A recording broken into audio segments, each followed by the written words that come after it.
On est aujourd'hui sur la ferme de Carl Sheard, The Blue Pig Farm, qui est située dans le Maine-et-Loire, donc au nord d'Angers, dans l'ouest de la France. Et on est sur une ferme naisseur-engraisseur de porcs, donc avec 45 truies et environ une production de 600 porcs par an. We also grow a variety of crops, cereal crops principally, oats, barley, triticale, but we also grow fodder beet for our sows. And we are experimenting with a diversity of forage crops in the cadre of the AgroMix European project. Donc pour parler un peu plus de l'histoire de l'agroforesterie en France, on va dire que la forme la plus répandue d'agroforesterie, c'est le bocage. On se trouve ici au milieu en fait de deux haies bocagères. Donc, ce qu'on définit comme le bocage, c'est des haies d'arbres ou d'arbustes qui servaient de bois de chauffage ou de bois d'œuvre et qui ont en fait complètement segmenté, structuré les parcelles et les fermes françaises et qui ont vraiment participé à la construction du paysage français, notamment au début du XXe siècle. Dès les années 60, avec la politique de remembrement française et européenne, on a eu tendance à arracher les arbres. En réalité, il y a 750 000 km² de haies qui ont été arrachées.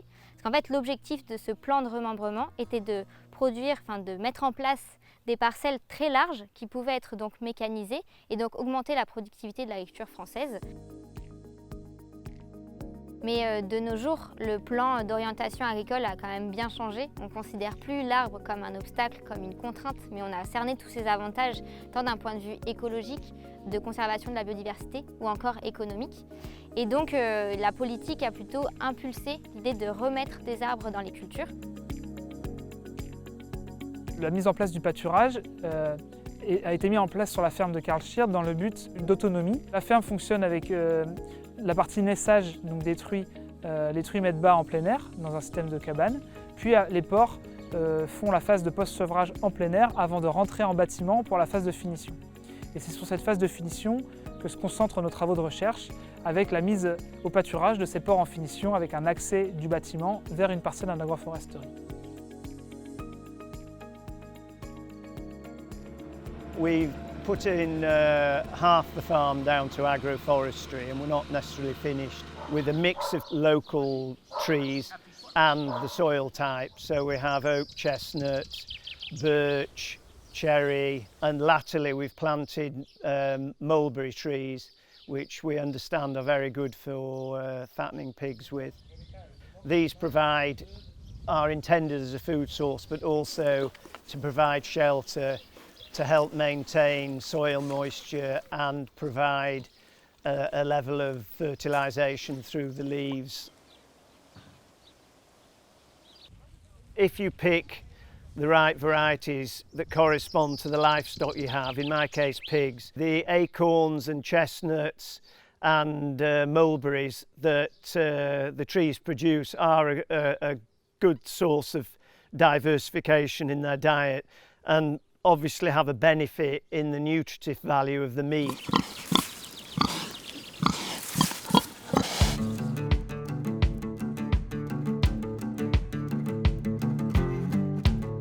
L'objectif est de fournir environ 10% de l'alimentation des porcs via le pâturage.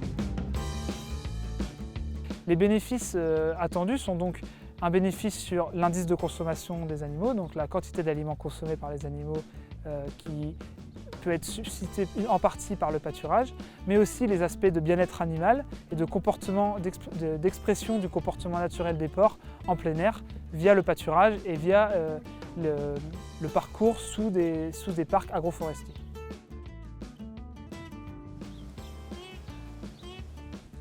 We're experimenting with forage mixes which include clovers, lucerne, chicory and plantain, with the hope of improving the animal welfare and the nutritive quality of the meat, and at the same time making economies in the concentrate feed bill. and shelter obviously for the pigs that are being fattened in between the trees.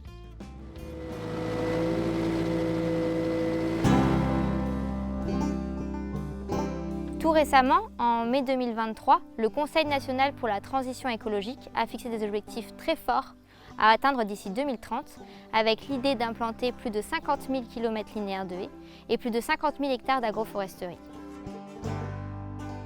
Depuis, au ministère, donc là c'est très récent puisqu'on est aujourd'hui en juin 2023, est en discussion la constitution d'un pacte en faveur de la haie.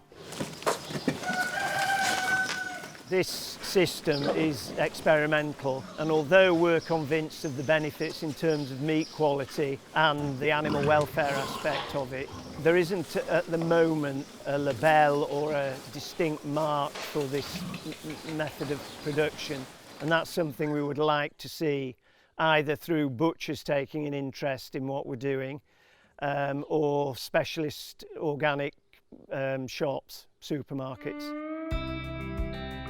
The AgroMix project is bringing together like-minded people and drawing attention to alternative, more ethical systems of production which have environmental benefits as well and good for animal welfare, which is something today of great concern, I believe, for the general public.